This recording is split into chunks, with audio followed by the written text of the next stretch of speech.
Meski jadwal kampanye masih di akhir November mendatang, sejumlah titik di Surabaya sudah dipenuhi reklame dan baliho politik para caleg dan juga bakal calon presiden. Bahkan tidak sedikit dari baliho ini merampas hak pejalan kaki karena dipasang di area pedestrian. Tidak sulit menemukan baliho para politisi semacam ini.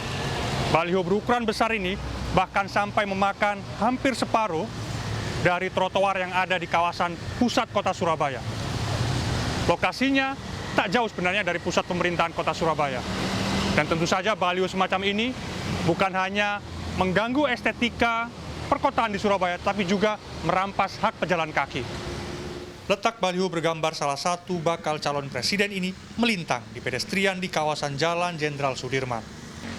Salah satu sisinya diikat di pohon dengan lilitan kawat.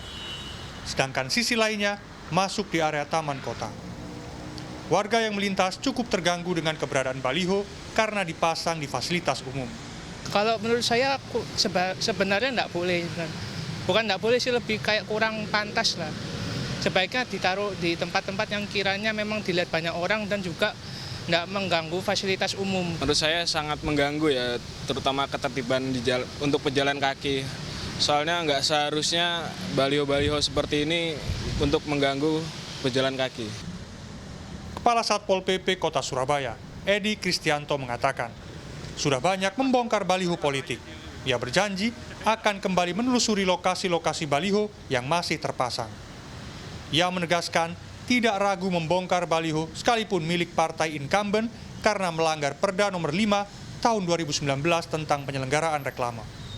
Namun faktanya, baliho ini masih kokoh bercokol di fasilitas publik. Karena kita profesional, sepanjang itu melanggar terkait dengan perda, mengenai dengan jalan itu kita tertibkan. Oke, jadi kan kita harus jalin komunikasi dan penegakan perda dan situasi politik ini harus juga seiring sejalan sehingga tidak menimbulkan gejolak. Bukan hanya di Jalan Jenderal Sudirman, baliho-baliho politik tersebar di sejumlah titik. Seperti baliho di Jalan Urip Sumoharjo yang dipasang di atas trotoar. Ada juga baliho caleg dan bakal calon presiden di Jalan Marmoyo yang dipasang di jalur hijau. Ada pula baliho yang dipasang di pengaman jembatan di Jalan Mustopo. Namun, tidak sedikit politis yang memasang wajah dirinya di papan reklame resmi. Papan reklame raksasa bermateri kampanye ini banyak ditemukan di jalan-jalan protokol.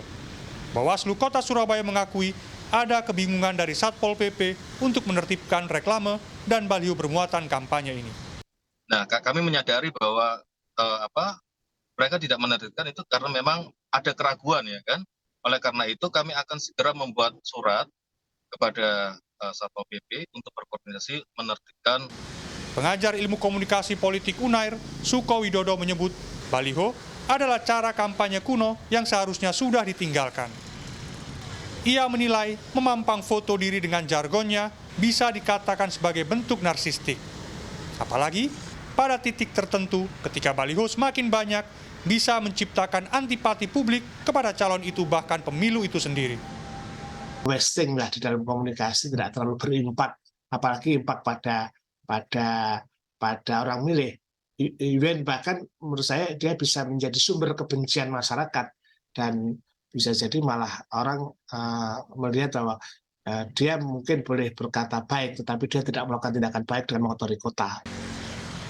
Suko mengungkapkan, semakin banyak memasang baliho menunjukkan calon tersebut tidak memiliki kerja-kerja sosial yang baik di masyarakat. Pemerintah kota diminta tegas dan tidak ragu-ragu membongkar baliho yang ada di fasilitas umum. Tindakan tegas ini untuk menjamin bahwa masyarakat bisa menikmati fasilitas publik ini dengan nyaman dan tentu saja aman. Miftah Farid, Andreas Wicaksono, Surabaya, Jawa Timur.